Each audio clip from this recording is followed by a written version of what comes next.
بسم اللہ الرحمن الرحیم۔ السلام علیکم سامعین۔ جب نمرود واصل جہنم ہو گیا تو اس کی قوم میں جو لوگ موجود تھے سب حضرت ابراہیم علیہ السلام کے پاس آ کر کہنے لگے، آج تک یہ ملک نمرود پلید کا تھا، اب آپ کا ملک ہے۔ حضرت ابراہیم علیہ السلام نے فرمایا کہ مجھ کو ملک گیری سے کچھ کام نہیں، اور یہ ملک ہمیشہ ملک بے زوال کا ہے، اور میں بندہ بازوال اس بے زوال کا ہوں۔ ملک مصر و عجم بادشاہوں کی جگہ ہے، اور ملک شام نبیوں کی جگہ ہے۔ میں تو شام جا رہوں گا۔ لوگوں نے کہا، ہم بھی آپ کے ساتھ شام میں جا رہیں گے۔ تب حضرت ابراہیم علیہ السلام شام کی طرف راہی ہوئے۔ رہیہ نامی ایک جگہ ہے، وہاں آ پہنچے۔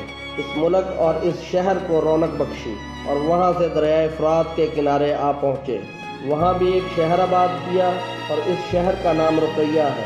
پھر وہاں سے حلب میں تشریف لائے، اور وجہ تسمیہ حلب کی یہ ہے کہ شب کو وہاں دودھ دھویا کرتے تھے، اور وہاں حلب احمر میں آئے، اور پھر وہاں سے عین میں آئے کہ جہاں کے بادشاہ نے حضرت حاجرہ کو دیا تھا، اور وہ بادشاہ حضرت ابراہیم علیہ السلام کے پاس آیا اور دین اسلام سے مشرف ہوا۔ اور پھر جو بھی حضرت ابراہیم علیہ السلام کی ملاقات کو آئے وہ دین اسلام سے مشرف ہوتے وہاں سے چلے جاتے۔ چند روز قیام کے بعد حضرت ابراہیم علیہ السلام کے ماں اپنی زوجہ محترمہ کے دمشق میں آ گئے، اور وہاں اسی دین اسلام کا طریقہ و اطوار لوگوں کو بتایا، اور بہت سے لوگ مشرف با اسلام ہوئے۔ اس کے بعد شہر طیب میں وارد ہوئے، اور وہاں کے اہل شہر حضرت ابراہیم علیہ السلام کے آنے سے پہاڑوں میں بھاگ کر چلے گئے، اور جو مسلمان حضرت ابراہیم علیہ السلام کے ساتھ تھے ان لوگوں نے وقت کو غنیمت سمجھتے ہوئے ان کے چھوڑے ہوئے مال و دولت سے فائدہ اٹھایا، اور وہ تمام مال و غنیمت لے کر حضرت ابراہیم علیہ السلام کے ساتھ کنان میں آ پہنچے، اور ان لوگوں نے وہاں ایک نہر جاری دیکھی۔ حضرت ابراہیم علیہ السلام نے فرمایا کہ اس کا پانی 7 جگہوں میں جا کر گرتا ہے، لیکن یہاں کے آدمی مرتکب فعل بد ہیں، بعض مرد کے ساتھ مرد اور عورت کے ساتھ عورت فعل بد کرتے ہیں، اور راہزنی کر کے لوگوں سے مال چھین لیتے ہیں، اور یہ لوگ ساری عمر اسی فعل بد پر رہے اور پھر مر گئے۔ اور یہ شہرستان قوم لوط تھا۔ پھر وہاں سے بیت المقدس میں تشریف لائے۔ تب سائرہ خاتون نے حضرت ابراہیم علیہ السلام کے آنے سے ہزارہ خوشی 200 دینار فقراء کو تصدق کیے، اور تمام شہر کے لوگ خوش و مسرور ہو گئے۔ تقدیر الہی سے ایسا اتفاق ہوا کہ نور پیشانی سے حضرت حاجرہ کی پیشانی پر ظاہر ہوا۔ بعد وہاں سے اٹھ کر حضرت سائرہ خاتون کے پاس تشریف لے گئے۔ تب حضرت سائرہ خاتون نے اس حال سے واقف ہو کر حضرت حاجرہ کے کان چھدوا دیے۔ پس حضرت حاجرہ کے کان چھیدنے سے اور بھی زیادہ خوبی آ گئی۔ حضرت سائرہ خاتون نے کہا، واہ واہ، اس عیب نے تو اور ہی خوبصورتی بخشی ہے۔ پھر غصہ ہو کر ان کا ختنہ کر دیا۔ پھر اللہ تعالیٰ کا حکم ہوا، اے ابراہیم علیہ السلام، میں نے تمام زن و مرد پر یہ سنت حاجرہ کی جاری کر دی کہ ساری امت ان کی قیامت تک پیروی کرے۔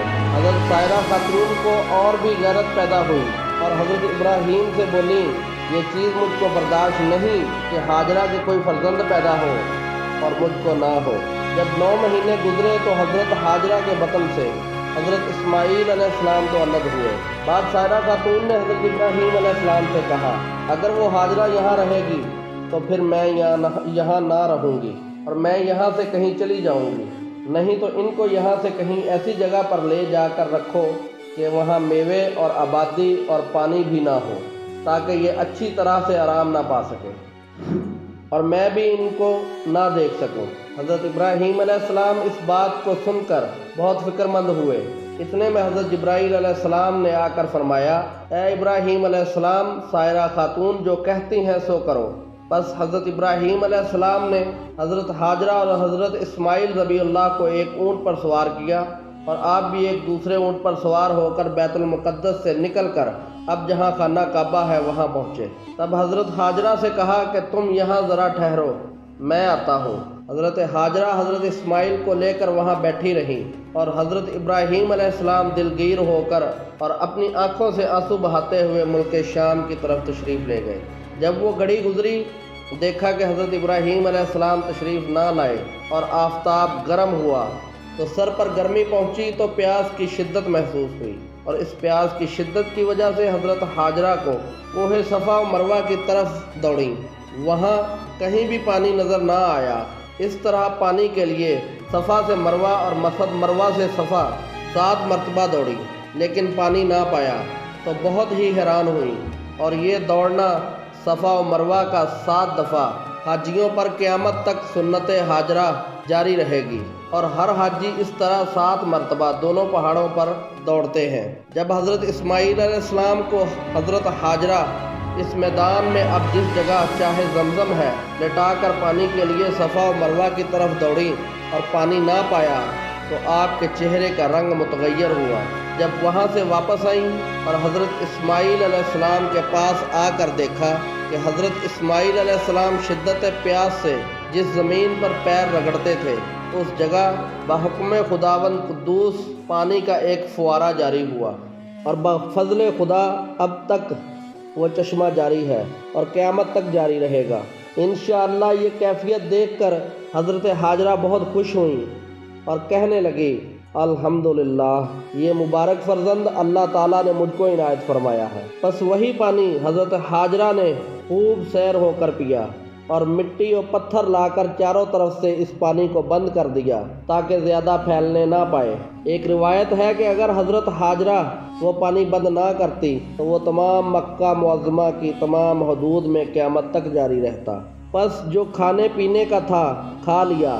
اتفاقاً ایک روز سوداگروں کا ایک قافلہ پانی کی تلاش میں ماں اپنے تمام مویشیوں کے بوجہ پیاس کے کوہ صفا پر آیا تو اس قافلے نے وہاں ایک عورت کو پانی کے کنارے بیٹھے دیکھا، اور اس قافلہ کا بیان ہے کہ اس جگہ سے جب ہم گزرے تھے تو کبھی بھی ان لوگوں نے اس جگہ پانی نہ دیکھا تھا۔ یہ دیکھ کر وہ لوگ بہت حیران ہوئے اور وہ اسی تعجب میں حضرت حاجرہ کے پاس گئے اور کہنے لگے کہ تم کون ہو اور یہاں کیوں بیٹھی ہو؟ حضرت حاجرہ نے اس قافلے والوں سے جو حال اپنے اوپر اور حضرت اسماعیل علیہ السلام پر اور پانی کا جو ماجرا گزرا تھا وہ سب ان کو سنایا۔ یہ سن کر وہ لوگ کہنے لگے کہ اگر اجازت ہو تو ہم لوگ تمہارے پاس اپنی بودا باش اختیار کریں اور پانی کے عوض تم کو ہر سال عشر دیں گے تاکہ ہم کو یہ پانی حلال ہو۔ حضرت حاجرہ نے فرمایا، اچھا۔ تب وہ لوگ وہاں آئے اور اپنے اپنے خیمے نصب کیے اور اونٹوں اور بکریوں کو چراگاہ میں چھوڑ دیا۔ بہت دنوں تک وہ لوگ وہیں رہے۔ اس عرصہ میں حضرت اسماعیل علیہ السلام بالغ ہوئے اور حضرت حاجرہ ابر ریشم بن کر اپنا گزارا کیا کرتی تھی۔ اسی طرح ایک مدت گزر گئی۔ ایک روز حضرت خلیل اللہ کو حضرت حاجرہ اور حضرت اسماعیل علیہ السلام کو دیکھنے کی آرزو ہوئی اور اپنے دل میں کہنے لگے کہ خدا جانے وہ دونوں کس حال میں ہوں گے۔ تب حضرت سائرہ خاتون سے حضرت ابراہیم علیہ السلام نے اجازت مانگی۔